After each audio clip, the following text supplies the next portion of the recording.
кој што тврди дека се што ветил исполнил. Еве ја општинската зграда на администрацијата на општина Карпош. Камен темелникот на оваа зграда беше удрен пред речиси една година, на 11 октомври, и тогаш градоначалникот изјави дека новата зграда ќе чини нешто помалку од 3 милиони евра и ќе биде готова за 8 месеци. За да ја изгради општинската зграда, го продаде училиштето Братство во Нерези за нешто помалку од 3 милиони евра. Тврдеше дека тие пари се наменети за изградба, односно доизградба на општинската зграда. Денес, една година потоа, го немаме во собственост објектот на училиштето во собственост на општината. Немаме зграда на општинската администрација и немаме пари. Го прашуваме Стефче Јакимовски што направи со 3 милиони евра.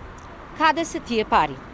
Дали е точно дека општината е задолжена над 15 милиони евра?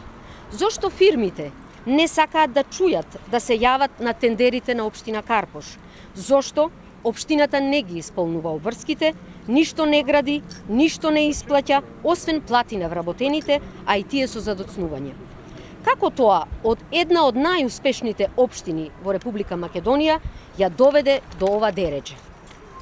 Стефчо Јакимовски од друга страна го користи секое појавување во јавноста да омаловажи некои од своите колеги градоначалници и поранешни партиски другари, да ги обвини дека не водат сметка за интересите на граѓаните во нивните општини, се занимаваат со висока политика.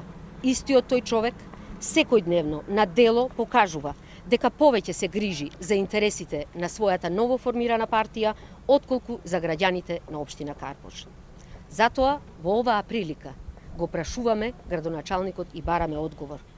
Како градоначалникот Стефче Јакимовски ќе ги убеди граѓаните на Република Македонија дека може да земе учество во водење на државата, кога без поддршка на СДСМ не може да ја води ниту општина Карпош. Благодарам. Ова прашање сте го отвориле на седница на Советот на општина Карпош. Кои се аргументите? Постојано отвараме прашања за кои што не добиваме одговор ниту во писмена, ниту во усмена форма. Аргументи нема. Сите знаат, јавна е тајна, дека општината е досега невидено задолжена. Невидено.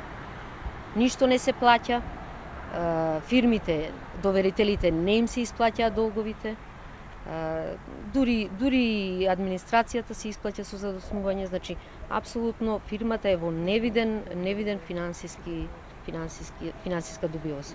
Од него има некоја нова најава за рок до кога би била готова општинската зграда или? Не, јас колку што знам, не. Тврдеше дека ќе ја изгради за 8 месеци, сега има повеќе од година дена. Не само што не е завршена, него нема ни знак дека нешто се прави, дека се инвестира во неа. Истото се случува и со паркот во Влај, имате ли информација? Истото се случува и со паркот со Влај и со редица други проекти кои што се стопирани во општина. Информацијата е дека општината нема парк.